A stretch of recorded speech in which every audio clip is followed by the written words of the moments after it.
Hey children, welcome back to my class.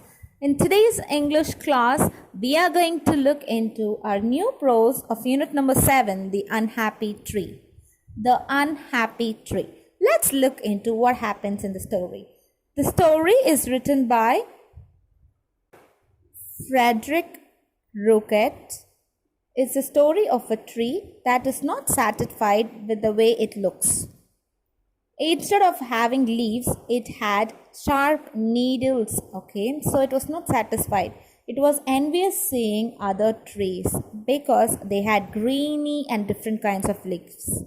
It also wished for different kinds of leaves to have and got failed every time. And however, consequences of a wish being granted are not always present and not possible. The story describes a course of event that the tree wishes to get its needle back, and thereby in the story we learn and get to know a message of contentment and satisfaction. So now let's begin to read the story. Once upon a time there was a little fir tree that grew in the midst of a wood. In autumn, other big trees covered it with their colorful leaves, and in winter it was dressed in beautiful fresh snow. In this way, it braved snow and storm until springtime came. Suddenly, the little fir tree was bare. It saw the other trees sprouting beautiful leaves. The little fir tree was covered in sharp and prickly needles instead of leaves. So it said to itself sadly, "All the other trees here have beautiful leaves, and I only have sharp needles. If I could have a wish, I would ask for green leaves too." The little tree didn't sleep well that night, but when it woke up in the morning, it couldn't believe its luck. All the needles were gone, and the little tree was covered in fresh and green leaves. It laughed merrily and said, "Now I need not be ashamed any more. I'm like my friends in the wood." Not long after, along came a goat looking for grass and herbs for himself and his young ones. Delicious! He nibbled all the crisp new leaves away.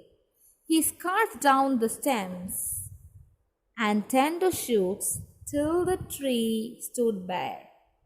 "Alas, alas!" cried the little tree. "All my green leaves are gone. If I only had another wish, I would ask for leaves of glass." And then it fell asleep. The little fir tree woke up the next day when it heard a strange tinkling sound. It was covered with bright and shiny leaves of glass. "Ha ha!" said the little tree. "No tree in the wood glistens like me, and no goat will eat my leaves." But that night there came a fierce storm. The little fir tree shook all over, and its shiny leaves shattered on the ground. "My leaves, my glass leaves," moaned the little tree. "They lie broken in the dust, while all the other trees are still dressed up. Oh, if I had another wish, I would ask for leaves of gold." That night again, the little tree slept poorly. It woke up in the morning to hear the other trees sighing in awe and wonder. Aha! The little tree looked at itself. It was completely covered in glistening golden leaves. "How grand I am! No other tree in the wood is dressed in gold.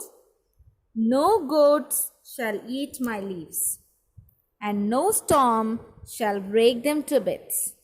Soon there came a young man with a large sack. As he was passing by, he noticed the gleam of the golden leaves. Ha! I shall become very rich today. The man picked all the leaves of the tree, stuffed them into his sack, and hurried away, leaving the little tree cold and bare again. Alas! Cried the little tree bitterly. I want no more leaves, neither gold ones, nor glass ones, nor green, or red, or yellow ones. If only I could have my needles, I would never complain again. That night, the little tree slept well. It was not jealous anymore. In morning, it laughed aloud with joy. All of its needles were back. All the other trees standing around laughed too. Happy for the little fir tree, the little fir tree stood proud and happy again, and everyone thought it was very beautiful indeed. So beautiful, in fact, that they dressed it up with lights and ornaments to celebrate Christmas every year. This was a story adapted from the original story by Frederick Rickett. Okay, he's a German poet who wrote this story. Okay, so I think that you all enjoyed it. Did you all enjoy this prose? It was very interesting, right? So thank you so much, children. In the next video, I'll continue with the story. Thank you.